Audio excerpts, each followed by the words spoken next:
뛰지 마시오. 이승엽 씨! 그렇게 가버리면 어떡해? 뛰지 말라고! 그렇게 가버리면 난 어떡해? 난 어떻게 살아? 그렇게 끌려가 버리면 난 어떻게 살아? 아직 몸도 회복되지 않았는데. 끌려가는 거예요? 안 돼. 나 못 보내. 못 보내겠어. 가지 마요. 그냥 안 가면 안 돼?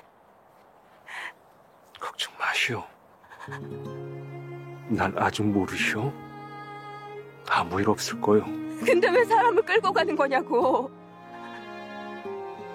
만날 수 있어. 어떤 소식보다 더 애타게 기다려주는 그대 어깨 여기 사랑해요.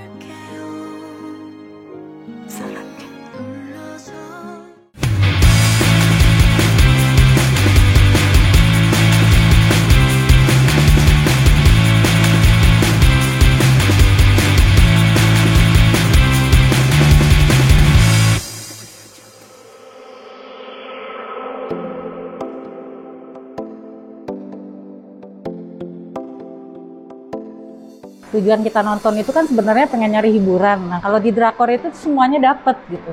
Orangnya cakep-cakep, terus jalan ceritanya juga bagus-bagus gitu. Terus kualitas film dia juga bagus-bagus gitu. Jadi ya one stop lah. Dari castingnya dia selalu bagus-bagus banget. Nah, harusnya kan pemain film kita juga seperti itu. Tidak hanya mengandalkan tampang aja. Idenya itu bener-bener kayak ide banget gitu. Kalau gue bilang tuh jenius banget, ide-ide itu harusnya bisa dikembangkan dengan lebih baik lagi gitu sama insan-insan perfilman di Indonesia gitu.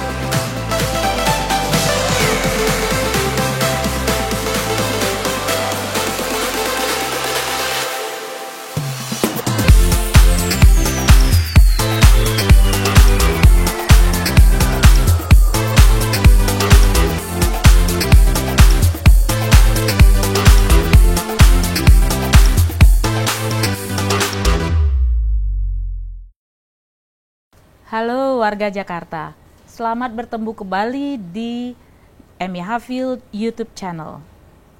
Kali ini kita akan bicara soal hal yang sangat lagi populer dan sudah berapa lama ini populernya, bukan hanya di Indonesia tapi juga di dunia, yaitu soal drama Korea.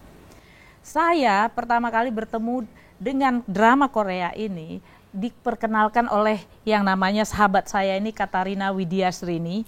Beliau ini adalah praktisi public relation, tapi pencinta drama Korea luar biasa. Waktu PSBB 2 minggu pertama itu saya agak depresi.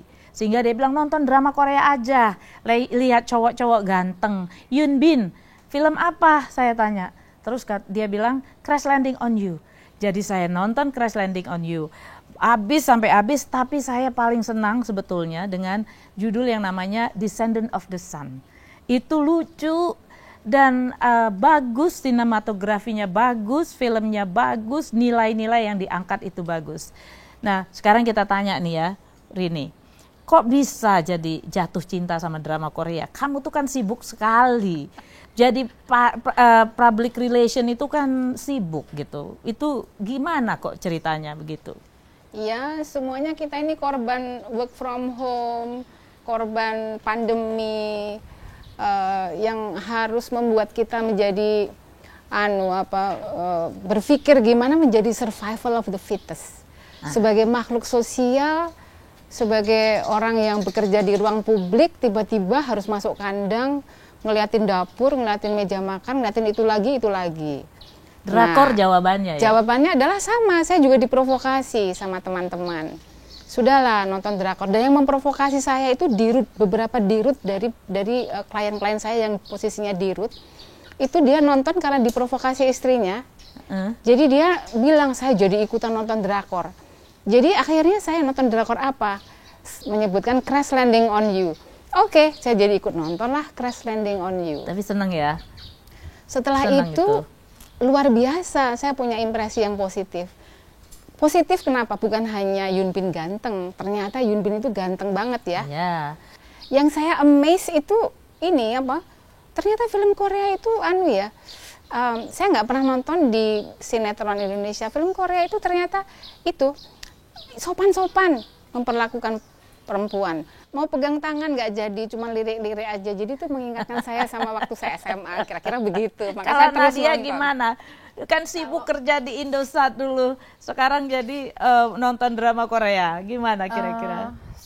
Kalau aku sebenarnya dari yang terbiasa sibuk, terus tiba-tiba berhenti, terus ternyata di rumah itu anak-anak punya kesibukan sendiri, suami punya kesibukan sendiri, terlebih lagi ini PSBB ya.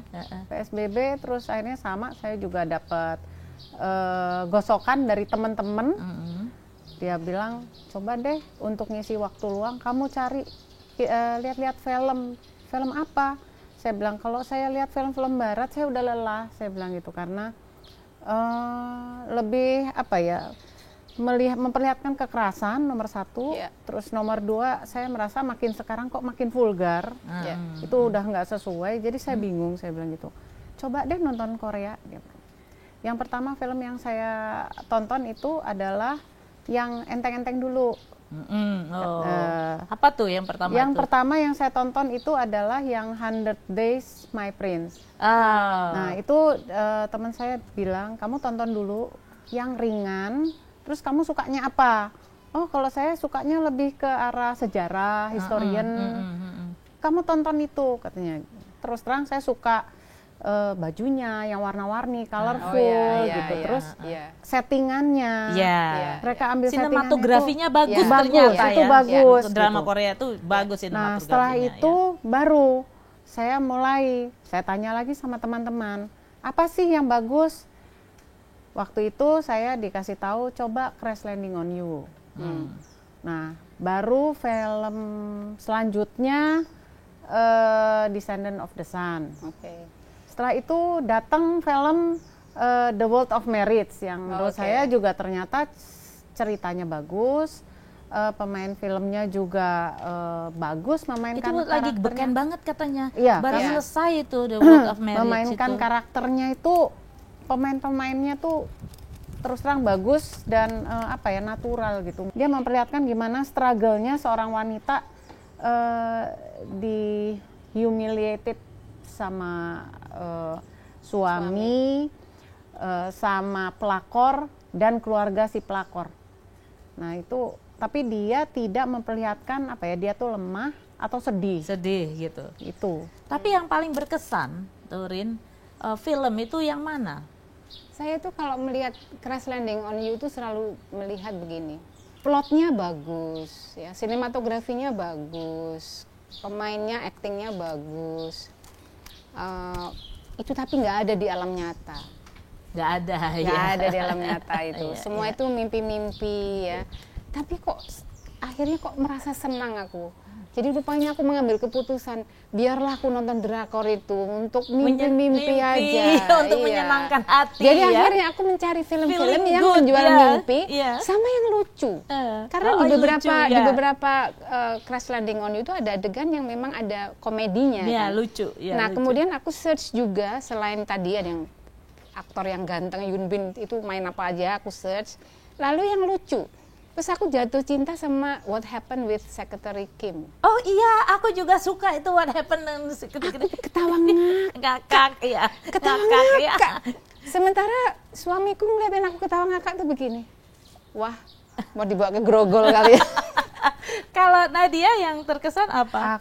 Kalau saya Empress Ki. Aku juga suka tuh Empress Ki. Nah, suka sekali. Lucu nggak Empress Ki? Enggak ya? Enggak. Itu serius. Itu serius. Tapi ada lucunya juga, tapi serius. Serius. Dan sedih. Struggle-nya ini si perempuan luar biasa. Dari orang biasa di perempuan, istilahnya perempuan suguhan upeti untuk kerajaan yang berbeda. Kerajaan yang menjajah. Terus tapi dia menjadi ratu, itu emperor, menjadi empress, itu luar biasa. Yang juga amaze itu ini ya, orang Korea itu kayak orang Indonesia ya, Jadi ngelucunya, ngelawaknya itu Iya, juga iya. kayak kita Kayak gitu. kita. Iya, iya. Nggak ada Iya. culture shocknya Iya, gitu. iya. Kita Betul, betul, kalau betul. Barat itu kan mereka yang ketawa terus kita bingung lucunya di mana ya? Gitu. Iya, aku tuh nonton Descendant of the Sun tuh sampai berkali-kali karena lucunya luar biasa. Yang terakhir saya nonton itu adalah The Avdal Chronicle. Itu tentang tentang Korea sebelum budayanya seperti sekarang, pramodern istilahnya. Dia luar biasa bagus mainnya di situ. Dan ini apa namanya? Ya, tapi lucunya itu Iya, pasti ada lucunya. Iya, iya. Dan lucunya tuh terkekek-kekek sendiri, Iya, bener. iya, iya. Suamiku tuh ngelihat apa sih ini, ketawa sendiri gitu. Ketawa, ngakak, bener-bener ngakak. Sampai kayak gitu. Ngakaknya sampai sampai kayak gitu. Sama mereka itu ada apa ya, kalau misalnya kita lihat film-filmnya tuh mulai dari yang awalnya kekanak-kanakan, terus dia sampai bertahap sampai akhirnya dia menjadi tough gitu. Iya. Pasti Iya. selalu rata-rata di filmnya itu Apa ada yang bisa seperti kita itu, pelajari gitu sih ya. sebetulnya dari drama Korea, terutama karakter perempuannya ya? Kalau kita lihat Laki-lakinya dulu deh, laki-lakinya dulu deh. laki-lakinya ya. Laki-lakinya itu aku juga waktu awal-awal tuh ngelihat gini, kok kenapa ya bintang film Korea itu gede, tinggi, suaranya berat, terus gantengnya pol-polan gini. Apa operasi plastik gitu ya? Nah, Terus ada yang enggak, ternyata emang Iya. banyak orang seperti Lee Min Ho itu ya. Selain juga tertarik untuk melihat mereka dari sisi gantengnya juga, aku bertanya-tanya kok tinggi, apa orang Korea ini jangan-jangan memang umumnya tinggi-tinggi itu ya? Aku tanya teman-teman. Enggak, kalau kamu lihat kok Korea ya banyak orang pendek-pendek, yang gitu. datang di Indonesia pendek-pendek. Terus aku jadi tahu kenapa, karena rupanya orang-orang cowok-cowok yang ganteng-ganteng dengan tinggi di atas 180 itu sudah ditargetkan oleh agensi-agensi artis di Korea, ditongkrongin dari zaman sekolah. Jadi talent Kayak scoutingnya Scott itu, Talent, kayak talent Scott Talent, scoutingnya iya. itu udah dari awal Iya. itu Terus ya. dilatih ikut setahun di dalam namanya trainee Oh, di iya. agensi mereka. Jadi mereka invest untuk mentrain para talent tadi yang nggak bisa nyanyi ya diajari nyanyi, dansa, acting gitu. Nanti mereka mau milih yang mana setelah setahun. Tapi tadi dia bilang bosen dia sama film-film barat ya. Kalau film Korea ini gimana? Sesuai dengan nilai kita atau apa? Mungkin karena lebih dekat dengan culture kita, itu jadi kita merasa lebih nyaman. Kalau film-film barat tuh mungkin gapnya udah makin jauh sama kita ya. Ya. Peradabannya makin jauh, cara pola Kissingnya berpikirnya. jarang gitu, kissnya Nah, jarang. iya. Jarang kissing ya? Ini gimana gitu, cowok-cowok Korea tuh Iya, kok pacaran makanya- tuh gimana? Iya, makanya kadang-kadang kalau nggak kiss juga kita yang teriak-teriak sendiri, kiss dong gitu. Kiss dong gitu. Rin, menurutmu gimana soal perempuan di drama Korea itu? Aku punya kesan ya, kok perempuan ini sangat dihormati, sangat disayang oleh pacarnya terutama. Disayangnya itu justru yang seperti di novel gitu. Diiketin rambut, Ya, dimasakin. ikat rambut tuh selalu ada ya. Iya. Crash Landing on You di mana Iya. suka ngiketin itu rambut. kayaknya Iya. adegan yang Ya, branding drakor. Drakor itu. Sama berdiri berhadap-hadapan. Berdiri berhadap-hadapan, eye contact ya. Ada hujan pakai Ada payung. hujan pakai payung. Itu kayaknya branding drakor. Drakor itu ya. Terus dipakein sepatu, Pakein sepatu. dimasakin, Iya. disuapin, dicium keningnya, dicium keningnya, digendong. Terus kalau mau dipegang, Digendong itu. ya piggy bag, Iya, piggy. piggy bag. Terus kalau mau pegang tangan itu kayaknya, aduh, eman gitu. Nah, aku kemudian searching, sebetulnya di alam nyatanya perempuan di Korea seperti apa? Aku Google dan tanya beberapa teman yang punya jalur, yang ngerti Korea. Ternyata KDRT di Korea itu tinggi. Tinggi ya. Kemudian perempuan struggle dengan isu feminisme karena mereka belum disetarakan betul dengan laki-laki. Dia masih menghadapi masalah-masalah feminisme, masalah ketidaksetaraan. Kantor juga lebih memprioritaskan perempuan-perempuan muda. Kalau perempuan yang menikah kemudian punya anak, mau menikah mau kerja lagi itu susah.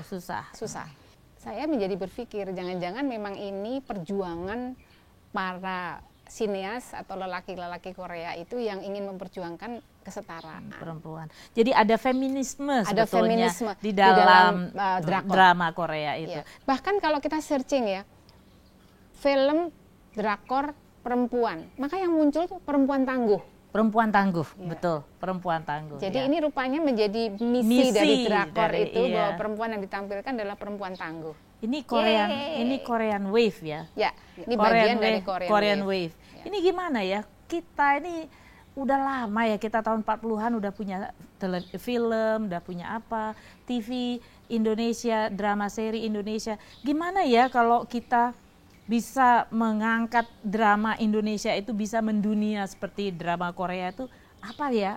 Kalau kita lihat itu semua drakor, K-pop, K-food, ya semua yang K-food, K-entertainment, dunia hiburan, entertainment dan dunia Kreatif makanan. ya, sebenarnya kreatif Itu kayak ya. ekonomi kreatif ya. Industri udah Itu industri jadi kreatif. industri yang dia ekspor. Itu kan penghasil devisa mereka. Iya.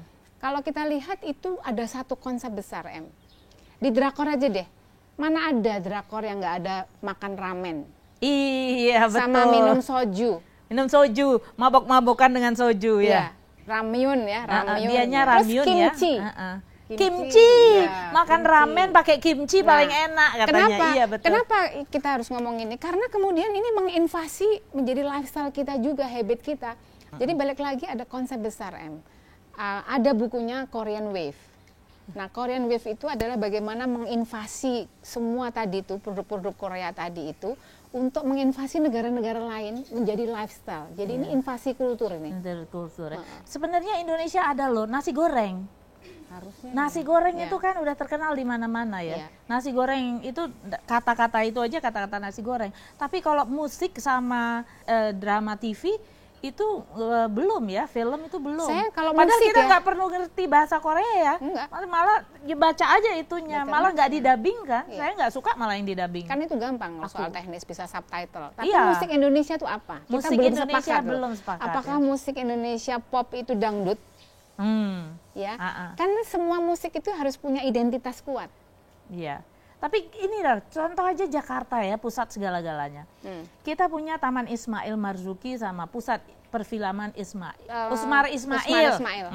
Usmar Ismail. Itu dibangunnya waktu zaman Ali Sadikin. Itu kira-kira gimana itu? Ya harapannya kepada gubernur-gubernur DKI berikutnya. Ini harus mulai dari Jakarta. Bagaimana kita bisa membuat Indonesian Wave? Saya kenapa tertarik untuk mengeksplor tentang Korean Wave? Karena saya juga berpikir apa yang bisa dilakukan oleh Indonesia sih gitu.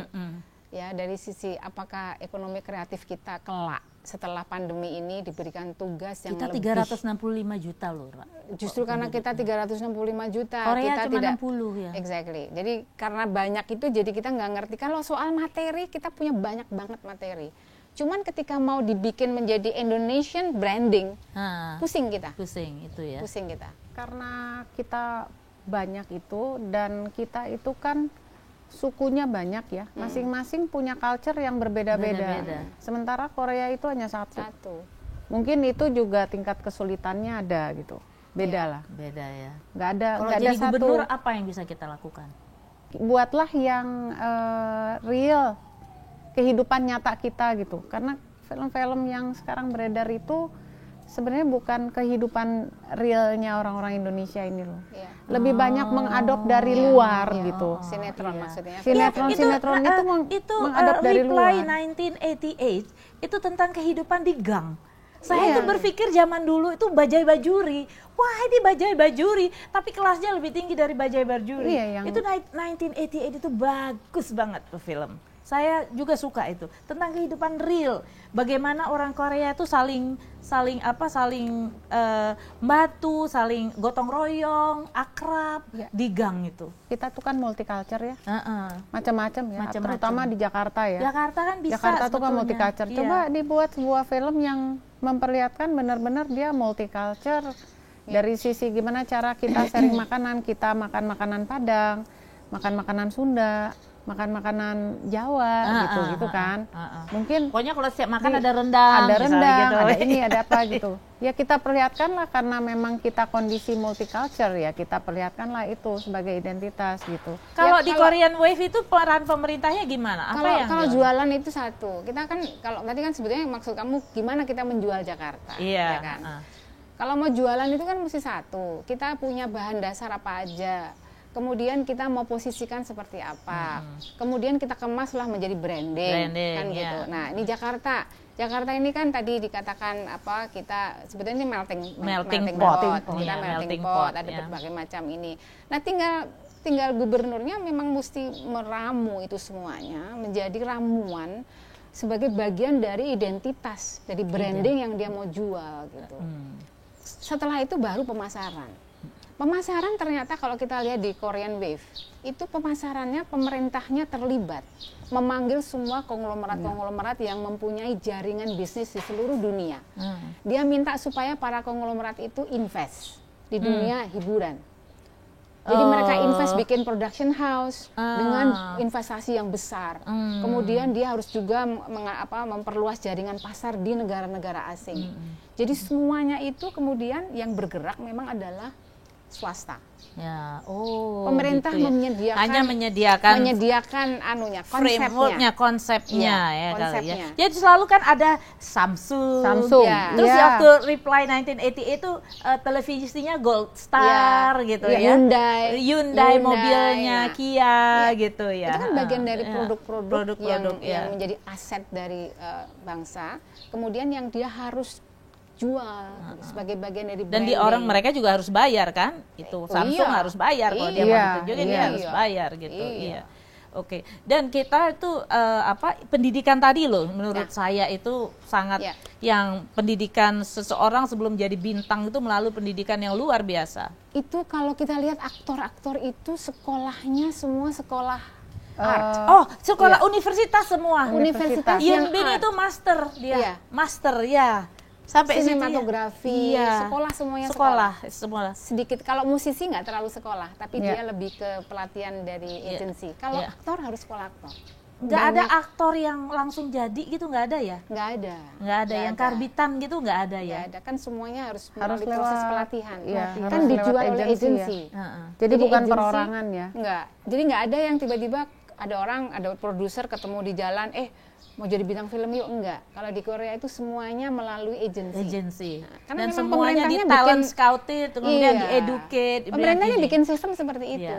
Jadi tantangan kita sebagai bangsa Indonesia yang cukup besar, ada 365 juta rakyat Indonesia dan negara yang jauh lebih besar dari Korea, dapat menciptakan Indonesian Wave seperti Korean Wave dengan kultur, dengan industri kreatif yang kita ciptakan. Sampai bertemu di Amy Haffield YouTube channel berikutnya.